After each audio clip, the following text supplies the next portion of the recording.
Welcome to our channel. Today can I activate my Discover card at discover.com? Step by step clearly. To activate your Discover card at discover.com, begin by opening your web browser.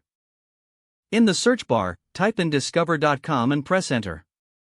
Once the home page loads, locate the login button at the top right corner. Click on the login button. If you already have an account, enter your email and password. For new users, look for the register link, often found near the login fields. Click on the register link to create your account. You will need to provide your card information, including the card number and expiration date. Follow the prompts to verify your identity. After entering your details, create a username and password for your account. Once your account is set up, return to the login page. Enter your newly created username and password. After logging in, navigate to the section for card activation.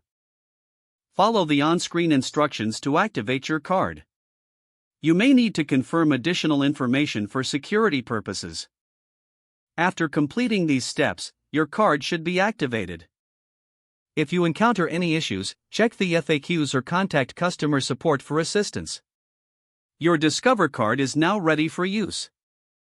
If the page does not load, refresh the browser or try again in a private or incognito window. Make sure you are using the correct email address, then retype it carefully to avoid small typos. If your password is not accepted, use the reset option and create a new strong password you can remember. Check your spam folder for verification or security emails, then complete any requested confirmation steps. Enable two-factor authentication if available to improve account security and reduce unauthorized access risk. After signing in, review your profile details so your contact information and settings are accurate and current. If you see an error message, note it down and try again after restarting your device and internet connection.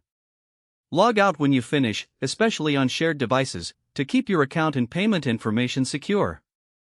If the page does not load, refresh the browser or try again in a private or incognito window. Make sure you are using the correct email address, then retype it carefully to avoid small typos. Don't forget to like this video and subscribe to our channel for more step-by-step tech guides.